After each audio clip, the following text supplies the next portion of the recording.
Ce que je vais vous dire aujourd'hui, peut-être certains considéreront que telle ou telle chose sont des choses qu'ils savaient ou qu'elles savaient déjà. Je pense que ce qui est nouveau n'est pas ce que je vais dire, c'est ce que nous allons faire, et faire davantage dans un monde où les choses changent très vite.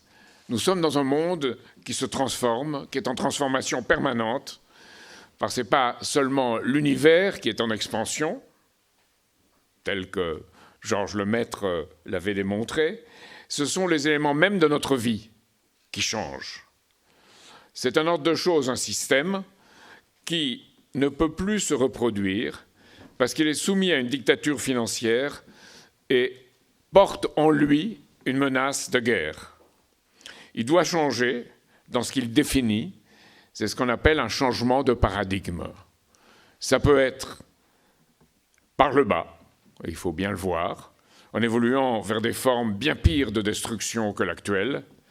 Et je dois dire, par rapport à cela, et c'est une raison parmi d'autres de notre existence, que les gouvernements français successifs, au moins de ces 40 dernières années, n'ont cessé de nous faire régresser, à la fois du point de vue de la souveraineté nationale et internationale, de la République et de la démocratie, et de la civilisation, en se soumettant aux marchés financiers, qui sont sans foi ni loi, à une dérégulation des mœurs entretenues pour justifier la dérégulation financière, et à des idéologies sans vision et destructrices.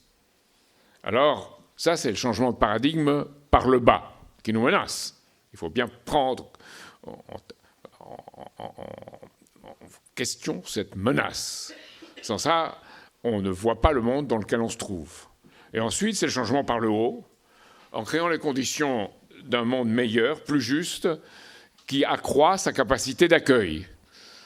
Pas un monde malthusien, mais un monde où l'humanité se développe en améliorant sa capacité d'organiser et d'intervenir dans l'univers. Ça veut dire penser aujourd'hui, non pas en termes de choses qui existent, mais en termes de potentiel, en termes de capacité, en termes de ce qu'on peut faire et ce qu'on doit faire. Parce qu'on ne peut pas se détourner de cette réalité dans laquelle nous sommes.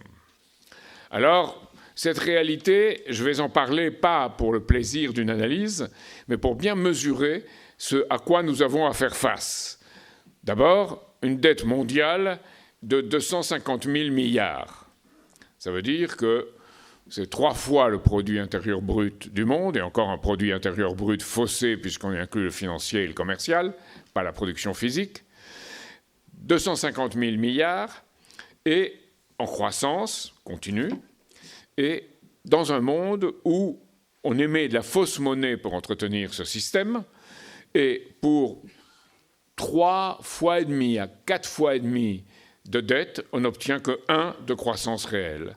Donc c'est un monde qui n'est plus branché sur le futur, sur l'avenir. C'est un monde qui maintient un système qui détruit. Et ça, c'est ce qu'il faut comprendre d'abord si on commence à voir le monde dans lequel on vit. On est aujourd'hui à la phase de ce qu'on appelle les taux d'intérêt négatifs, qui, beaucoup le disent, c'est la ruine des épargnants. Non, c'est beaucoup plus.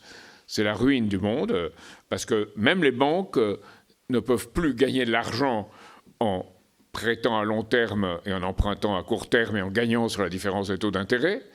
Si les courbes des rendements se croisent, comme on dit, elles ne peuvent plus le faire, donc elles ne fonctionnent plus comme des banques réelles, elles spéculent et deviennent des banques casinos. Elles spéculent et font spéculer leurs clients. Alors je vais vous montrer une première courbe sur cela, un premier schéma. Ça, c'est d'un côté, en bas, le paiement des intérêts nets et en haut, la dette brute. C'est-à-dire que vous voyez qu'on baisse les taux d'intérêt pour permettre à la dette de s'accroître, ce qui est Alice au pays des merveilles en économie. C'est-à-dire qu'on crée les conditions à un certain moment où cette dette ne pourra plus être payée et on encourage à prendre de plus en plus de dettes avec des taux d'intérêt bas. Alors vous avez les politiques qui vous disent « c'est très bien, ça permet à la France d'emprunter, on emprunte disons, à des taux plus bas. On y a gagné 2 milliards cette année parce que les taux d'intérêt seront plus bas, mais ça veut dire en réalité qu'on détruit les bases dans lesquelles on opère, puisqu'on cherche à gagner le plus possible, le plus rapidement possible, sans aller dans l'économie réelle, sans aller dans l'économie qui crée la substance, la capacité pour une société future. Alors, les bourses, elles, sont plus des bourses, elles sont entretenues artificiellement, elles sont orientées par des algorithmes. Plus sur les bourses, les nouvelles sur l'économie réelle sont mauvaises, plus les bourses montent, parce qu'on attend d'être arrosé davantage dans ce système qui produit de la fausse monnaie.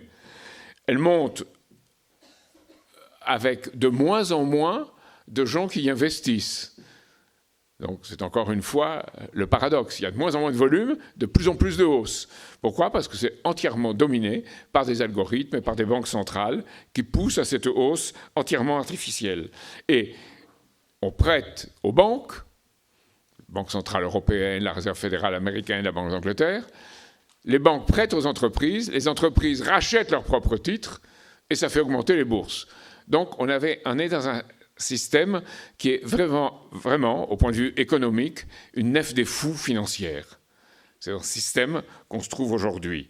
Et vous avez vu, peut-être certains d'entre vous, le flash crack, comme on dit, du marché interbancaire aux États-Unis. Qu'est-ce que ça veut dire ? Tout d'un coup, on s'est trouvé dans les échanges que font les banques au jour le jour, pour combler leurs déficits respectifs, il n'y avait plus d'argent pour combler ces déficits. Et tout à coup, la Réserve fédérale a dû intervenir. En 3 jours, elle a mis 203 milliards de dollars, énorme, et avec un taux d'intérêt qui était monté à 10% et qu'elle a fait redescendre au taux actuel, qui est entre 1,75 et 2, parce qu'on a fait redescendre les taux d'intérêt par la Réserve fédérale américaine il y a quelques jours. Donc, le problème n'est pas tellement la chose en soi, qui est déjà un problème, mais c'est que la Réserve fédérale n'avait rien vu venir. Donc c'est un système que ceux qui sont supposés le gérer sont devenus incapables d'assurer leur gestion. C'est là qu'on se trouve à ce moment historique. Alors, évidemment, on peut maintenir ce système que sous la perfusion de fausses monnaies constantes. C'est ce qu'on fait. Vous l'avez vu, la Banque centrale européenne récemment, la Réserve fédérale américaine, etc., etc. Tout le monde produit de la fausse monnaie. Donc on est dans un ordre monétaire et financier international de faux monnayeurs. Il faut l'appeler par leur nom. Alors je veux montrer la triple courbe de Lyndon-LaRouche ensuite. La voilà. Donc c'est les courbes d'accroissement de chaque secteur monétaire, financier et production physique de biens par habitant. Alors ce qui se produit de plus en plus, c'est qu'on met du monétaire, le financier s'est accru, la production physique par habitant a tendu à décroître, et on a à un certain moment eu la crise, vous avez eu la baisse du financier, on l'a un peu rattrapé, mais la crise prochaine sera encore pire puisqu'on met de plus en plus de monétaire. Donc on a un système, et vous voyez bien, il ne s'agit pas de la valeur absolue de chacun de ce qu'ils appellent les agrégats, de chacune de ces grandeurs, il s'agit du taux d'accroissement, de l'accroissement des choses. Donc on est pratiquement dans l'exponentiel en ce qui concerne le monétaire. C'est un système qui, en soi, ne peut pas durer. Alors quand ce système s'effondrera, personne ne peut le dire parce qu'il y a un facteur humain, un facteur politique, un facteur social. Ce n'est pas simplement une question de technicien, pas du tout. Mais on peut dire que ce système ne pouvant pas tenir, fatalement un jour proche, c'est devenu fatal, qu'il tombe. Alors ce qu'ils font maintenant, ils essayent par tous les moyens de retarder l'inéluctable en versant encore plus de monnaie. C'est l'ordre dans lequel on se trouve, avec les effets politiques, évidemment, qui sont quand un système est artificiel et que les moyens physiques de durée se rétrécissent, ce qui se passe, c'est la guerre. La guerre pour s'emparer de ce qui est en train de, peu à peu, de partir. C'est un gâteau dont la taille physique diminue, donc on essaye de garder sa part et de la croître. Donc c'est la guerre commerciale, vous l'avez vu, la guerre avec la Chine, par exemple. C'est la guerre technologique, pour bloquer le programme de développement de la Chine, par exemple. C'est la guerre monétaire, c'est la guerre froide, et si on n'arrête pas l'engrenage, ce sera un jour une guerre nucléaire. c'est un engrenage. Ça ne veut pas dire du tout que c'est fatal, mais ça veut dire qu'il faut faire quelque chose vis-à-vis de système pour empêcher que cet engrenage continue à tourner. Alors, évidemment, on voit dans ce contexte une attaque contre l'état d'esprit des gens pour qu'ils ne se révoltent pas. Les jeunes, en particulier, sont soumis à un bombardement constant d'images et de construction. Certains en déduisent de rester chez eux et d'être dans une vie individuelle, c'est l'individualisme, les hikikomori japonais, qui restent tout le temps chez eux, c'est 20% des jeunes de sexe masculin au Japon. Et d'autres sont dans le pessimisme collectif. Dans 12 ans, la fin du monde, il faut qu'on sorte, qu'on se batte pour punir l'homme de créer les conditions de cette fin du monde. Alors, évidemment, le système dans lequel nous vivons, certains l'appellent l'ordolibéralisme, c'est les Allemands, d'autres le néolibéralisme, d'autres l'ultralibéralisme. En fait, c'est une dictature financière.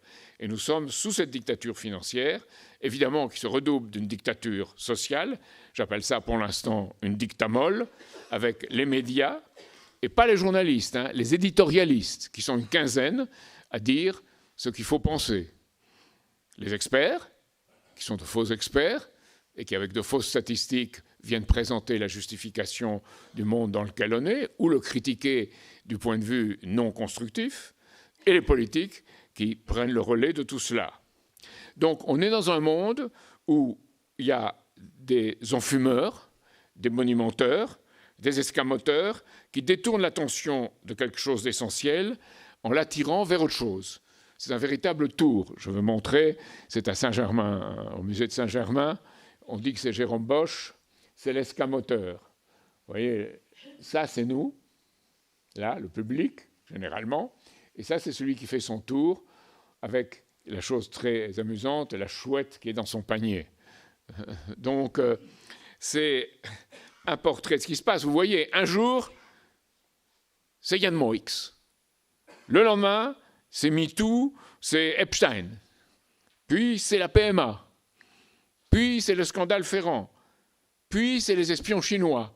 Donc, on passe toute une série d'images qui détournent de ce que je viens de vous parler. C'est l'escamotage majeur. Et c'est en particulier le monde peint en vert de l'écologie dévoyée. Ce monde peint en vert, c'est ce qui est attaqué, c'est la nature même de l'homme, la nature humaine elle-même. On plonge l'homme dans un présentisme, c'est-à-dire on met l'accent sur les perceptions immédiates et pas sur une pensée longue, et c'est exprimé par les gens qui vous demandent « c'est comme tu le sens, comment te sens-tu » Donc, cela, plus les émotions sans raison. Comment vous vous sentez ? Et un être humain réduit à ce qu'il perçoit, à ce qu'il prend et à ce qu'il consomme. C'est-à-dire l'être humain est présenté comme un prédateur, comme un pollueur, et créer devient ainsi, prendre une part du monde, et créer devient presque un délit, un crime. Et ça, c'est le monde dans lequel on est plongé, ce monde peint en vert. Un monde qu'on définit par des ressources relativement finies.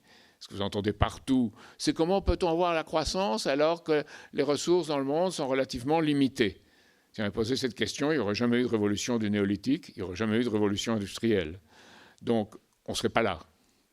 Donc, ces gens-là ont une vue, en réalité, qui est une vue suicidaire du monde, où ne pas faire, c'est le pessimisme, ne pas faire permettrait de permettre à ce monde de continuer, ou de moins en faire possible pour agir sur ce monde. Or, toute l'histoire du développement des espèces vivantes sur Terre et de l'être humain a été définie par un accroissement de la consommation, à condition de créer la consommation future à un niveau supérieur, parce qu'elle est la forme dans laquelle l'être humain est capable d'intervenir.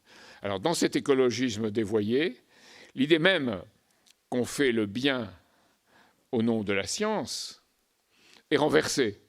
C'est-à-dire, on dit, le GIEC l'a dit, les uns et les autres l'ont dit, donc c'est vrai, il faut écouter la science. C'est ce que dit Greta Thunberg, il faut écouter la science. Donc, évidemment, pour certains, il y a des écologistes de base qui ont de bonnes intentions, Puis il y a l'écologie politique, qui essaye de répandre partout cette idée des transitions écologiques, associée à des arrière-pensées financières, mais ça, je vous en parlerai tout de suite. L'écologisme non violent, Extinction Rebellion, qui est évidemment de l'autre côté, lorsqu'ils ont bloqué le pont Sully à Paris, de l'autre côté, on leur envoyait des lacrymogènes et ça entretient la tension.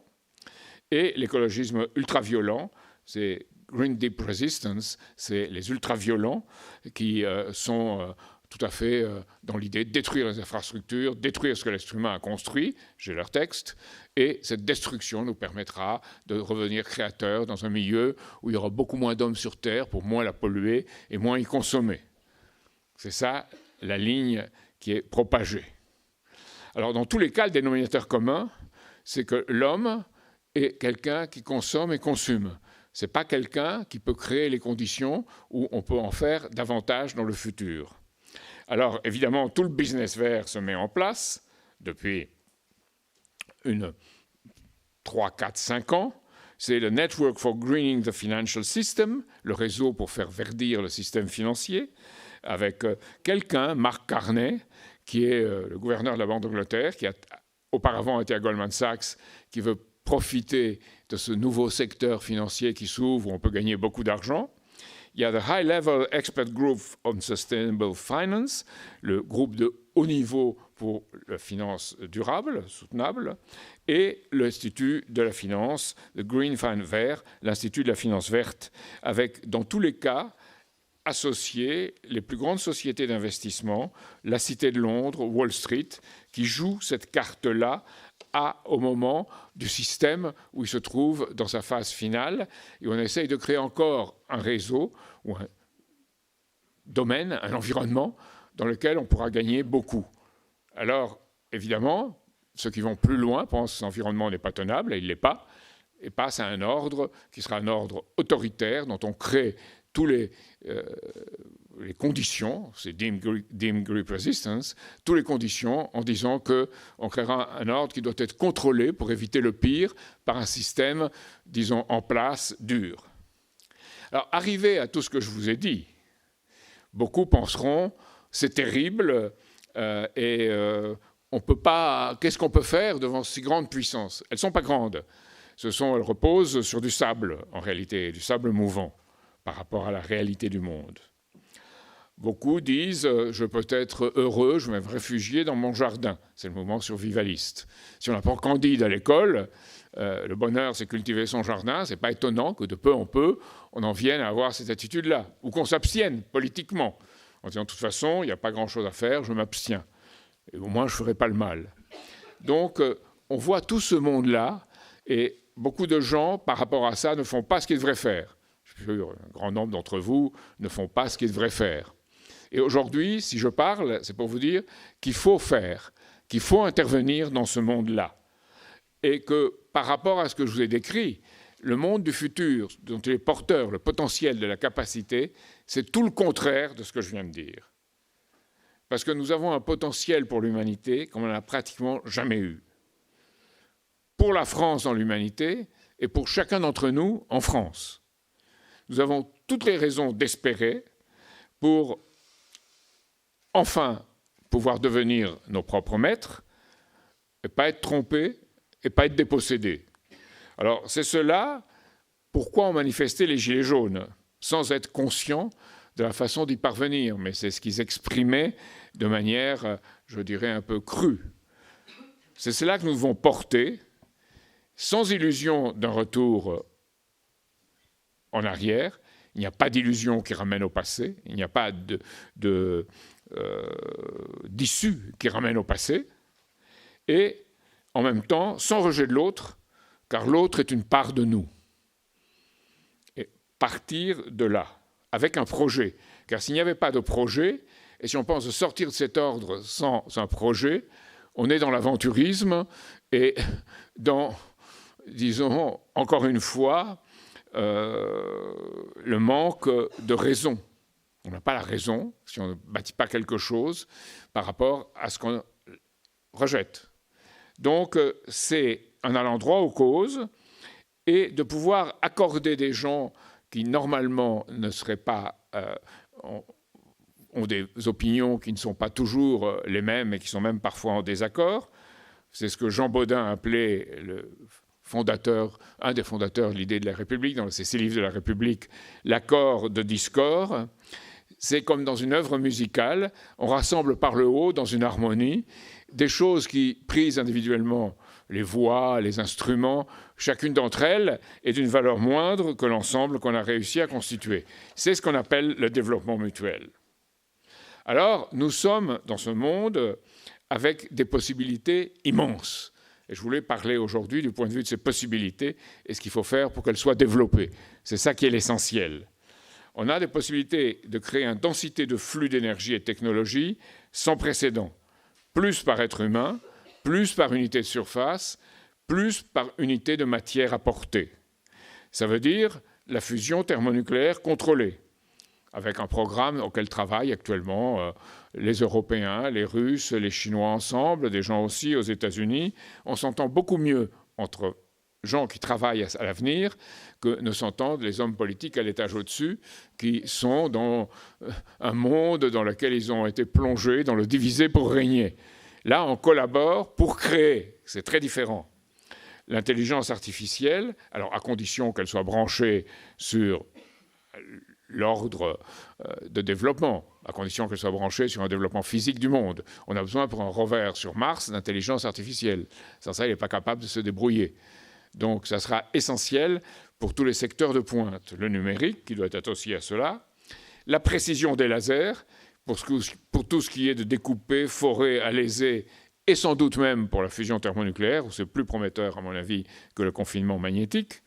Les co-robots, les robots qui collaborent et coopèrent, on le voit en chirurgie, où ils font mieux que les chirurgiens humains, à condition d'être contrôlés par un chirurgien, bien entendu, et la 5G. Alors, la 5G qui vient, et c'est la raison pour laquelle les États-Unis veulent empêcher Huawei de le développer, veulent empêcher la Chine de se développer avec l'horizon Chine 2025. Je ne sais pas si vous avez constaté, quand vous utilisez votre smartphone, un SMS avec quelqu'un qui se trouve dans la même pièce, ça prend, je ne sais pas, 1 seconde, 2 secondes pour arriver. Avec la 5G, il n'y a pas de latence, il n'y a pas de temps de latence. C'est moins d'1 milliseconde. Donc évidemment, comme il n'y a pas de latence, on peut faire des applications dans l'espace, les véhicules autonomes, tout ce qui est les télécommunications, la sécurité, la médecine. Il y a d'extraordinaires secteurs qui s'ouvrent et déjà c'est pratiqué pratiquement pour les camions autonomes. Donc on a tout un secteur qui permettra à l'être humain d'avoir des moyens j'appellerais ça par-delà ces 5 sens et la perception de ces 5 sens, des sens artificiels qui lui permettront d'aller au-delà dans ce qui n'est pas visible et même de contrôler l'invisible à distance.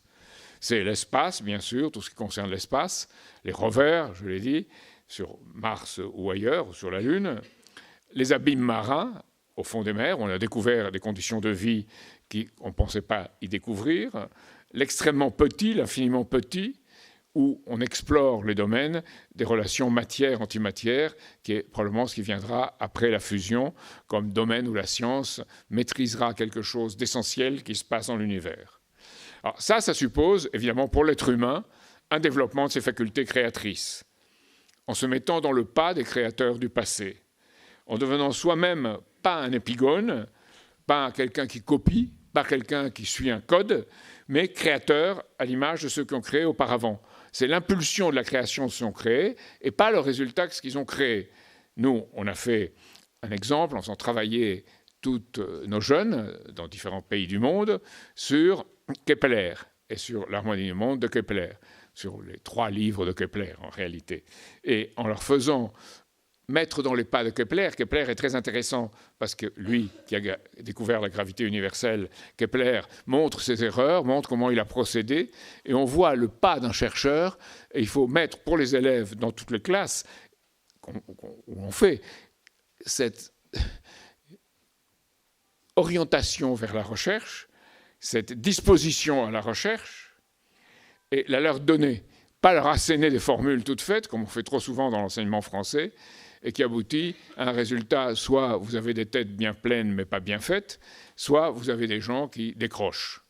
Donc ce type d'enseignement-là, ce type de développement des facultés créatrices, le penser long, ça sera la nouvelle frontière de l'enseignement que nous devons développer. Un professeur du Nord, par exemple, dans le primaire supérieur, a dans sa classe organisé une année, un professeur de physique, sur le terraformage de Mars. Alors évidemment, c'est très intéressant, parce que ça montre, contrairement à ce que disent tous les journalistes, qu'une telle politique, c'est 3 ou 4 générations. C'est pas, on fait clic, dans 2 ou 3 ans, on y met le drapeau et on est content. C'est pas du tout ça. C'est 3 ou 4 générations dans lesquelles on travaille, mais il faut commencer dès maintenant. Il faut enclencher un processus qui sera différent du processus destructeur de ce qui est aujourd'hui.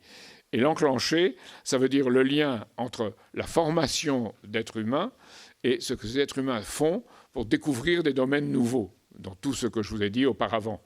Donc c'est là que se trouve la clé de notre futur, une culture de la vie et de la découverte. Alors ça suppose, dans une langue comme le français, d'aller chercher le sens, d'aller chercher, par exemple en philologie, quelle est l'origine des mots. C'est l'avantage des Chinois. Quand vous apprenez le chinois, vous êtes pratiquement obligé d'aller vers l'origine et le sens que ces mots ont eu l'origine. Nous avons un avantage qui est de mieux exprimer sans doute les concepts. Mais nous avons un désavantage, ces concepts se structurent dans un domaine relativement fermé. Les Chinois, c'est plus les flux, c'est ouvert. D'où une communication intéressante entre celui qui a le développement de concepts et celui qui a les flux. Et c'est là qu'une collaboration devient extrêmement intéressante entre êtres humains. Et qu'on peut l'expérimenter en classe, pas bien sûr avec le chinois, mais avec le développement à l'intérieur de sa langue, de la façon dont ça s'est passé et comment ça se passe par rapport à d'autres langues. Alors évidemment, à la télévision chinoise, par exemple, vous avez des programmes où vous avez des élèves de différentes classes qui posent des questions, parfois farfelues, parfois très intéressantes, à des élèves ou à des professeurs qui ont fait des études supérieures. Et il y a ce dialogue avec une émission de télévision. En France, on a quelques youtubeurs, mais on n'a pas du tout ça à la télévision. Il y a des concours de poésie à la télévision. Et c'est très important de réciter des poèmes, parce que réciter un poème, c'est d'abord une discipline, et c'est ensuite la respiration musicale d'une langue. Et c'est très important de le faire dans l'enseignement. Et dans cet enseignement, si on veut le créer comme il doit être, comme j'essaye d'en définir les orientations, évidemment qu'il vaut mieux payer les professeurs dans le primaire. Nos enseignants du primaire sont parmi les moins bien payés de toute l'Europe. Il faut aussi faire un effort dès la maternelle. Dès la maternelle, pour donner aux enfants les mots pour dire et les mots pour pouvoir. Or, c'est là que se creusent les inégalités dès la maternelle. Pensez à un enfant qui n'a pas d'espace là où il vit, qui a du bruit, qui a la télé mise tout le temps chez lui, dont les parents ne connaissent pas les codes, ne connaissent pas la règle du jeu scolaire. Un enfant qui voudrait avoir un portable de meilleure qualité est frustré parce qu'il n'a pas. Des parents infériorisés parce que à l'école, ils ne comprennent pas la règle du jeu de l'école, ils se sentent inférieurs à leurs enfants et créent une situation où l'enfant, s'il progresse beaucoup à l'école, il a l'impression qu'il trahit les parents, et s'il ne progresse pas, il a l'impression qu'il n'obéit pas à ce que les parents voudraient, c'est-à-dire qu'il progresse. Donc dès la maternelle, il faut créer un climat, je veux dire, qui soit un climat de développement mutuel, de développement collectif, de développement de tous, des capacités de créer de tous, mises en commun. Alors, dans l'université aussi, on a un problème, c'est qu'on dépense 4 fois plus pour des élèves qui préparent les grandes écoles ou dans les grandes écoles que pour ceux qui vont à l'université.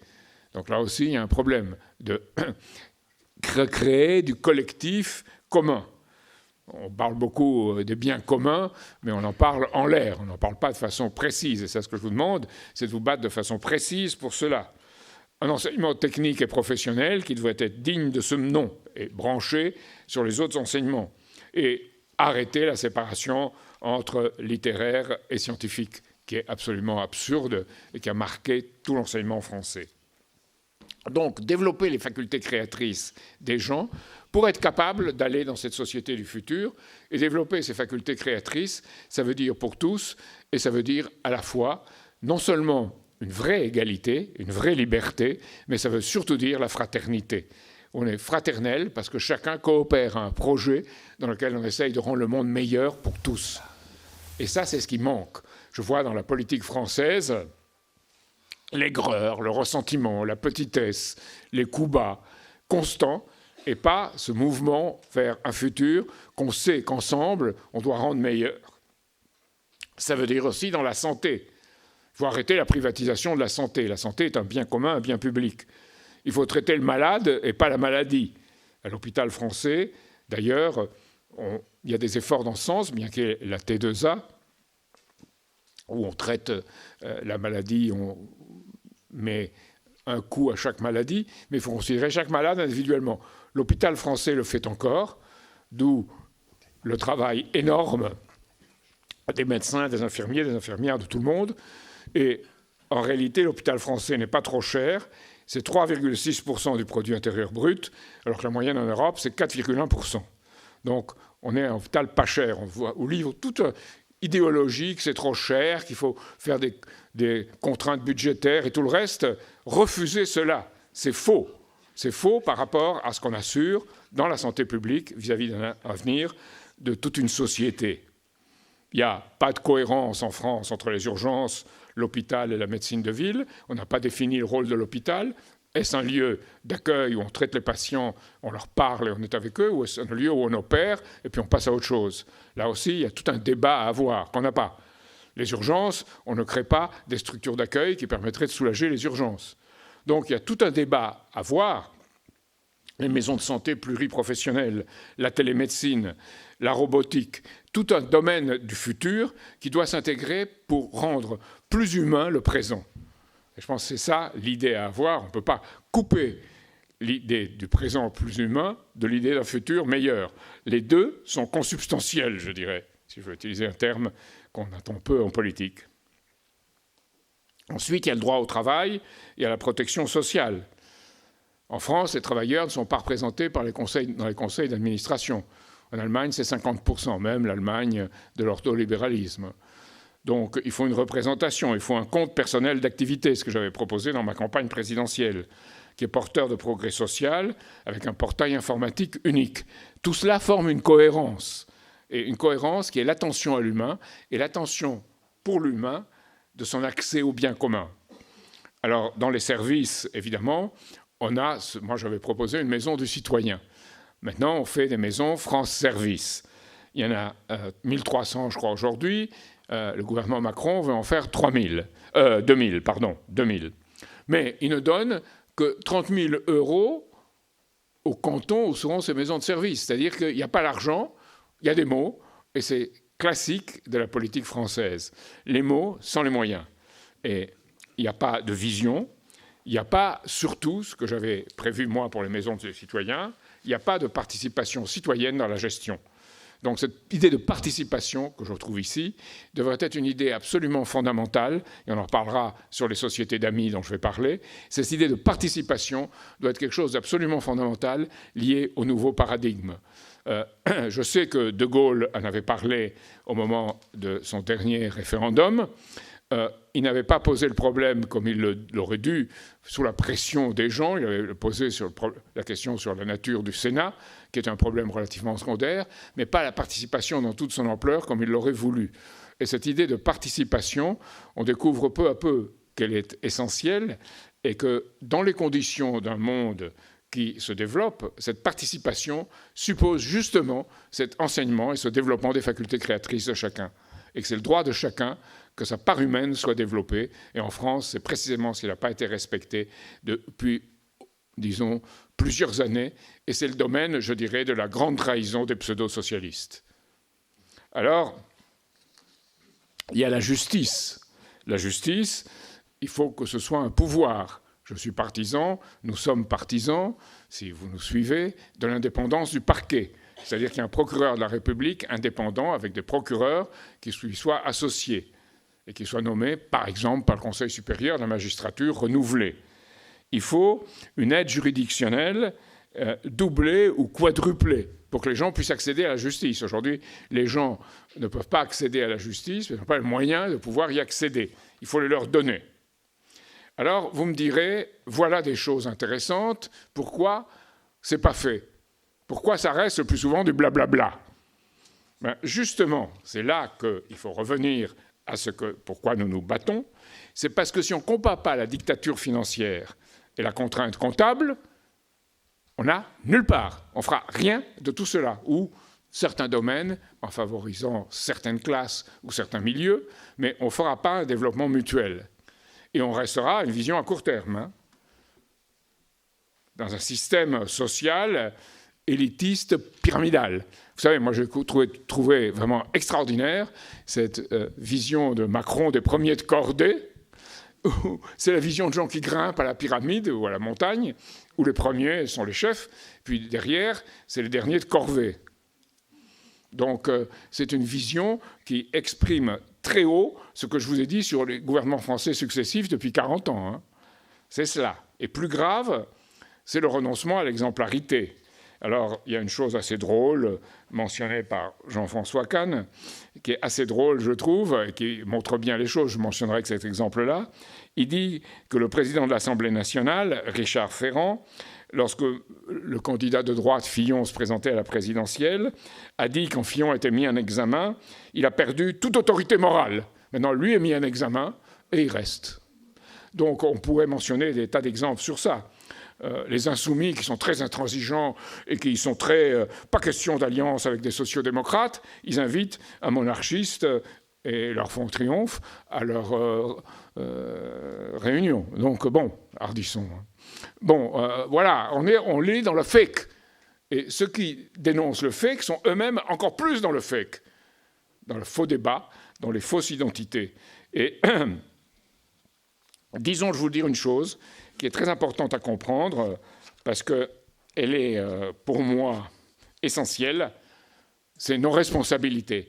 Qui a créé ce système de dérégulation dont je vous parle? Des Français. Ce sont des Français qui l'ont créé. Et je vais vous le mentionner, c'était Chavansky, Henri Chavansky, qui était à l'OCDE, c'était Jacques Delors à la Commission européenne et Michel Camdessus au Fonds monétaire international. C'est eux trois, dans les années 80, de gauche, socialistes, certains socialistes chrétiens, qui ont créé ce système-là, parce qu'ils espéraient en tirer quelque avantage.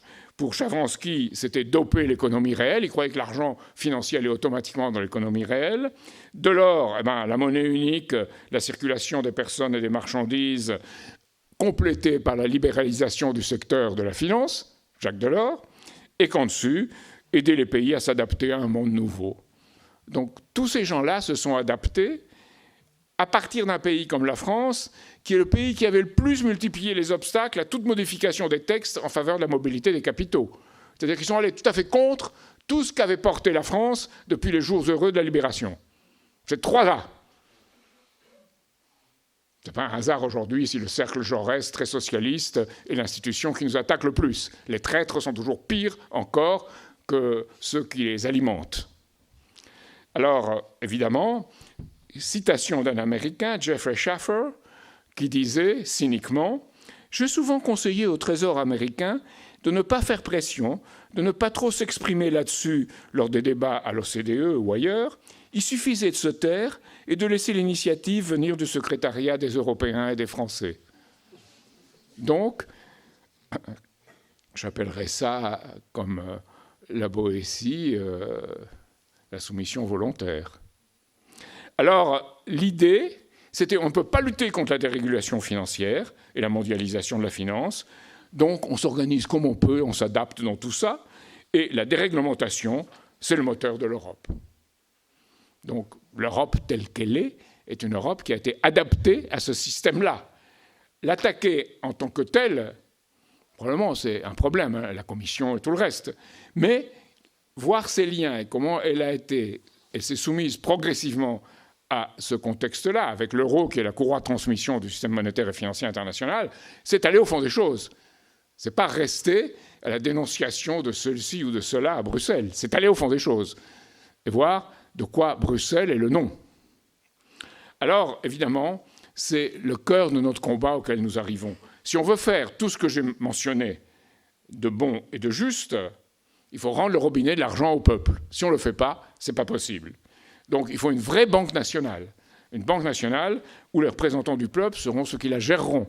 Ce ne sera pas seulement des experts. Il y aura quelques experts pour conseiller. Mais ce sera une majorité de représentants du peuple. Ça doit être une banque nationale du peuple, pour le peuple et par le peuple. Article 2 de notre Constitution. S'il n'y a pas ça, la Constitution ne vaut rien. Elle ne vaut rien telle qu'elle est aujourd'hui. Ensuite, il y a émettre du crédit public à long terme, à faible taux d'intérêt, pour de grands projets. Ça ne peut être fait que si on retrouve un Conseil national du crédit en liaison avec cette banque nationale. Pour une économie dirigée. C'est ce que Jaurès demandait, c'est ce que De Gaulle disait à la Libération, et a essayé d'appliquer ensuite. Alors, on me dit, moi, il a mélangé De Gaulle et Jaurès, c'est n'importe quoi. Quand Chevènement l'a fait, tout le monde applaudit, il a dit, comme c'est intelligent, c'est une idée intelligente. Bon, mais De Gaulle et Jaurès, il y a cette même orientation d'un intérêt national représenté par l'émancipation du peuple. Alors, leur entourage, évidemment, n'ont pas été à la hauteur de ce qu'ils étaient. Ça, c'est l'autre problème. Mais vous, aujourd'hui, vous devez être ces entourages pour faire cette politique-là. C'est ça le défi que je vous jette aujourd'hui.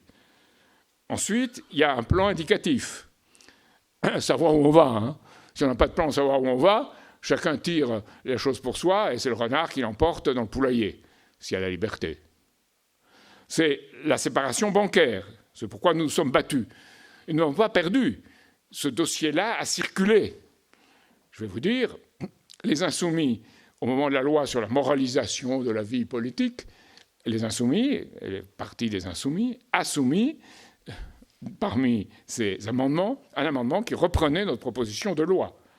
Et beaucoup de gens, nous avons discuté, certains d'entre nous, avec des députés centristes qui étaient très intéressés, des députés socialistes qui étaient très intéressés, tous se sont déculottés. Pourquoi ? Parce qu'ils sont dans un système qui est ce système des partis. Et c'est cela, cette porte-là, que nous devons ouvrir pour que ce système des partis soit vu. Moi, j'ai une image, parfois, c'est les cafards que j'avais dans mon appartement à New York. Il y avait des cafards partout. Dès qu'on allumait la lumière, tous partaient. Donc c'est à peu près ce qu'on doit faire. Ça vous paraît peut-être un peu injurieux, mais je crois que parfois, il faut dire les choses comme elles sont.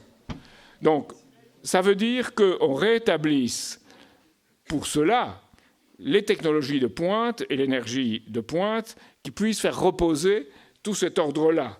Ça veut dire une politique de l'espace, une politique de la mer. Dans l'espace, lutter contre les débris, on a fait n'importe quoi. On a lancé des trucs dans l'espace dans tous les côtés. Maintenant, il y a un débris et il tourne autour de la Terre. Il faut nettoyer. De ce point de vue, je suis pour un aménagement de l'environnement pour des découvertes futures. Ce n'est pas l'écologie verte, hein. C'est un aménagement de l'environnement. Et il faut être environnementaliste, mais pas écologiste.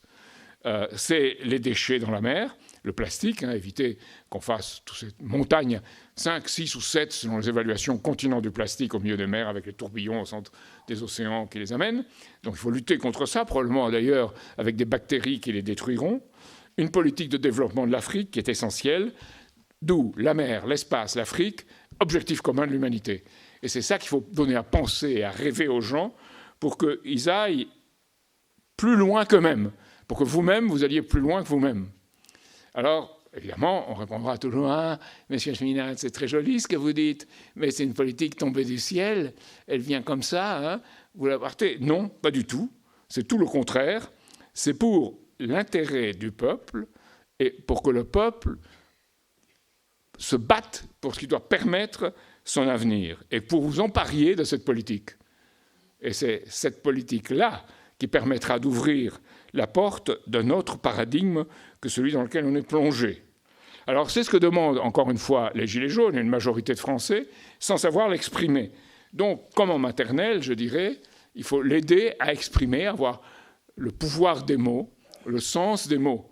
Regardez, j'ai vu un dernier texte sur HEC. L'école des hautes études commerciales qui est en train de devenir plus importante que l'école nationale d'administration dans une société de commerce et de finance. Hein. Tous choisissent la finance, pratiquement HEC. Qu'est-ce qu'ils vont créer ? Ils vont créer une institution du sens, parce qu'ils disent que les élèves n'ont pas assez le sens de ce qu'ils font. Ils sont les meilleurs, ils ont été choisis, ils sont contents d'eux-mêmes, mais dans le cerveau, c'est un peu mou. Donc il faut leur donner un sens de leur pouvoir. Donc si nous, contre ça, n'avons pas un sens de notre pouvoir, c'est eux qui resteront au sommet de la pyramide avec les premiers de cordée. Et voilà ce qu'il faut combattre. Alors, l'incapacité du système a été prouvée, parce que quelqu'un comme François Boulot, que certains d'entre vous connaissent, disent « Ah, mais Macron n'a pas fait ce que voulaient les Gilets jaunes ». Alors, il dit toute une série de choses tout à fait partielles par rapport à ce que je dis, mais même pas ça, le gouvernement n'était capable de le faire.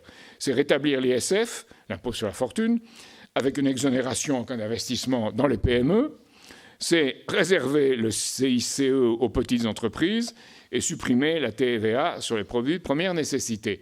Nous l'avions dit, mais c'est qu'un tout petit élément des choses. Même ça, le gouvernement n'est pas capable d'y répondre. Donc, nous avons une société qui, de ce point de vue-là, est bloquée, et il y a bien, derrière ça, un problème de fond dans cette société, qui est le problème de la France et de tout l'Occident, disons-le franchement. Un changement de paradigme, c'est considérer les intérêts communs de l'humanité, le développement mutuel et tout ce qui est porteur avec eux, un nouveau Bretton Woods, un système financier et monétaire capable de le prendre en charge, et l'espace, une politique qui aille au-delà du connu, dans toute leur cohérence. Et c'est une France renouvelée, inspirée du meilleur d'elle-même, mais se transformant toujours. Ce n'est pas la France avec quelque chose de fixe, non. C'est quelque chose qui se transforme constamment. Et on parle de racines, de racines, de racines. Moi, je réponds source, source, source. La source, c'est ce qui va à la mer, avec le fleuve, ensuite, et ce qui transforme, ce qui irrigue. Les racines, ça se fixe dans le sol et ça s'enfonce. Donc, voilà pour cela. Alors, il y a un discours très intéressant de Gaulle à Constantine, en décembre 1943, où il bouscule les choses. Il dit, si vous croyez qu'on va revenir au passé, si vous croyez que la France est on va revenir au passé, pas du tout ça. Nous allons vers quelque chose de nouveau. Ce sera dirigé et ce sera nouveau. Et ce sera le peuple qui nous conduira vers ce nouveau. Donc évidemment que ça n'a pas été adopté. Ça a été adopté en partie, le programme national du Conseil national de la résistance, les jours heureux, où un François Ruffin essaye de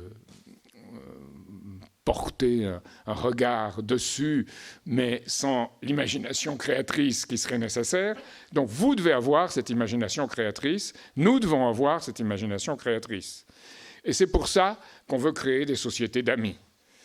C'est probablement la chose la plus importante que je vais essayer de vous dire. Créer des sociétés d'amis, ça veut dire créer ce que les Américains avaient fait avant la Révolution, des comités de correspondance, en 1770, ce qu'en France on avait fait, des sociétés d'amis avant 1789, ce qu'on a fait, souvent en échouant en Amérique du Sud avec les conscientisations, comme on l'appelait, de recréer cela, mais comme une société d'amis de quoi? Du peuple, hein, d'amis du peuple, en considérant le futur, avec un projet qui le porte et un projet en évolution constante. Ça ne peut pas être un projet fixe à un moment donné. Ça doit être un projet nourri par des discussions, des élaborations dans tous les domaines. Et ces sociétés d'amis qui se constitueront seront les porteurs de ce projet. Comment? En s'éduquant mutuellement sur les grandes découvertes du passé, pour apprendre des choses qui ont marché, et aussi apprendre en même temps des grandes erreurs qui ont été commises, pour s'inspirer positivement et négativement de ce qui doit être fait.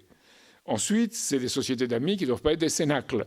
Ça doit être des lieux de discussion, et même si c'est des lieux de discussion, ça peut être rude. Et ça doit être des discussions rudes pour devenir des foyers rayonnants, et pas ce qu'on voit dans toutes ces sociétés qu'on voit aujourd'hui proliférer ici ou là, qui sont comme des cercles d'élite où le premier de cordée échange des bouts de corde. Non. Ensuite, ça doit être quelque chose où on développe, c'est la question de l'amitié, la filia, c'est-à-dire ce que la République doit porter, l'audace et la confiance, comme disait Jaurès dans son discours d'Albi aux étudiants, aux élèves. La filia, ça veut dire des relations d'estime mutuelle, parce qu'on travaille pour le bien commun, sans égoïsme.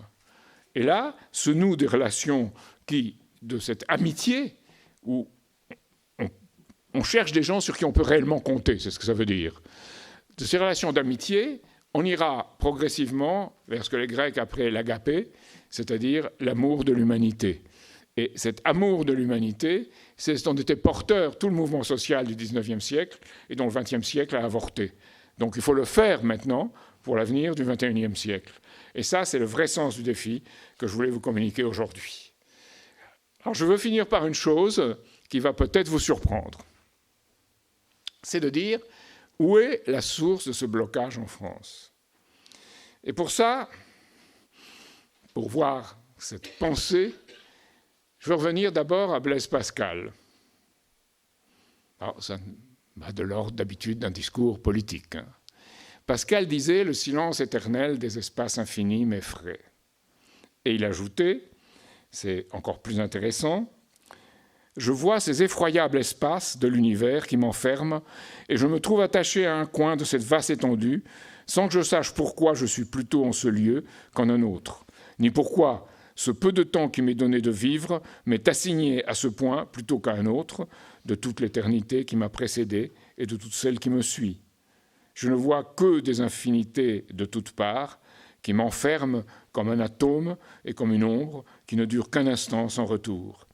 Tout ce que je connais est ce que je dois bientôt mourir, c'est que je dois bientôt mourir, mais ce que j'ignore le plus est cette mort même que je ne saurais éviter. Est-ce que vous n'avez pas souvent à l'esprit cette chose-là, si bien décrite par Pascal? Eh bien, c'est tout le problème. Parce que l'être humain porte une part d'immortalité. Et cette part d'immortalité, c'est ce qui a donné cette confiance, cette intervention vis-à-vis des autres. Cette part d'immortalité, Pascal lui-même le dit, il dit « Ce que j'ai écrit là », dans un fragment qui s'appelle « Misère », dans les pensées, c'est l'incrédule qui pense comme ça. C'est celui qui ne porte pas de transcendance en lui, qui ne pense pas aux autres êtres humains, qui ne pense pas à l'avenir. Il est celui qui s'en tient aux choses qui sont et qui ne pense pas aux choses qui doivent être, qui devraient être dans l'avenir, qui ne portent pas d'idéal.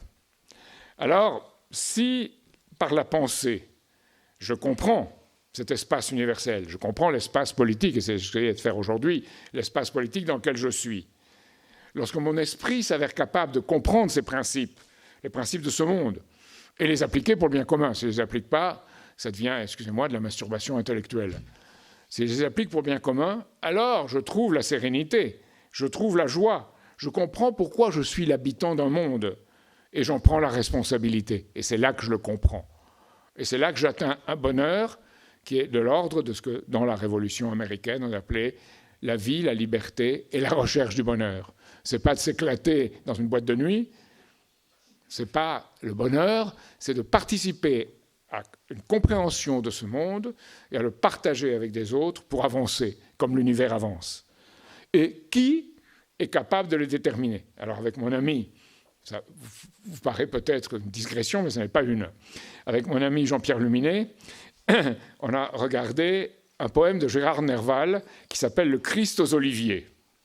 Et dans ce poème, Nerval écrit « En cherchant l'œil de Dieu, je n'ai vu qu'une orbite, vaste, noire et sans fond, d'où la nuit qui l'habite rayonne sur le monde et s'épaissit toujours. Un arc-en-ciel étrange entoure ce puits sombre, seuil de l'ancien chaos dont le néant est l'ombre, spirale engloutissant les mondes et les jours. » C'est la parfaite définition d'un trou noir. Le poète est capable d'anticiper. Et Luminet le constate. Le poète anticipe, peut-être dans la confusion, peut-être en le voyant de façon... Mais il anticipe parce qu'il est capable de voir au-delà du monde où le silence éternel des espaces infinis m'effraie. Il est capable d'aller y voir et d'y porter son regard. Alors ensuite vient évidemment ceux qui font les hypothèses sur cela, la science, Einstein, avec la théorie de la relativité générale. Et puis, aujourd'hui, la photographie d'un trou noir, pas d'un trou noir, on ne peut pas, parce que ça absorbe toute la lumière, mais on a photographié l'environnement. Et on sait que ça se passe à peu près comme Einstein l'avait dit et comme Gérard Nerval l'avait pressenti. Donc c'est là que vous devez voir comment vous pouvez convaincre les gens en étant quelque part poète vous-même. C'est-à-dire, poète, ça ne veut pas dire écrire des vers nécessairement. Ça veut dire voir le monde tel qu'il devrait être et communiquer aux gens la nécessité de ce tel qu'il devrait être. Et je veux vous citer ce que, quand je l'ai trouvé moi-même, et certains d'entre vous le connaissent, d'autres pas, m'avait tellement ému, c'est dans La réalité du monde sensible de Jaurès, lorsqu'il dit, à la fin du chapitre 6, « Pourquoi, de même, dans l'univers immense, c'est encore l'univers immense, Ne verrions-nous pas, peu à peu, toutes les puissances de l'homme étant réconciliées avec elles-mêmes, la lumière vraie mais brutale du soleil, accueillir dans ses rayons la lumière de l'esprit ami et fraternel. On pourrait y voir la fusion thermonucléaire contrôlée, la capacité du soleil sur Terre, avec l'être humain qui a assez confiance pour le faire. Il ne faut pas que le monde des sens fasse obstacle aux clartés de l'esprit. Il ne faut pas que les clartés de l'esprit offusquent le monde des sens. Il faut que la clarté du dedans et la clarté du dehors se confondent et se pénètrent, et que l'homme hésitant ne discerne plus dans la réalité nouvelle ce que jadis il appelait de noms en apparence contraires, l'idéal et le réel.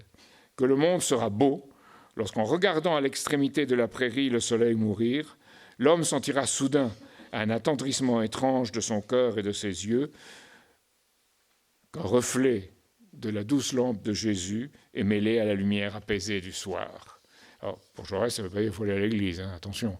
Ça veut dire qu'il y a un reflet de toute cette histoire qui doit vous pénétrer et qui tout à coup vous donne la capacité, quand vous êtes déçu, quand le silence éternel commence un peu à vous tourmenter, vous êtes capable d'intervenir et capable de faire des choses. Et ça, c'est le sens de l'amitié dans une société d'amis.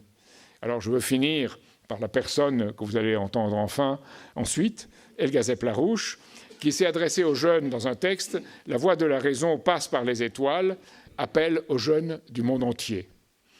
Alors, c'est essentiel, parce qu'en France, les gens pour qui ce silence éternel existe, j'ai vu beaucoup de personnalités, y compris certains qui essayent d'inspirer les Gilets jaunes, dire « Ah mais non, il faut faire les choses sur Terre, alors que bon, l'espace, bon, on verra ça après, on verra ça plus tard ».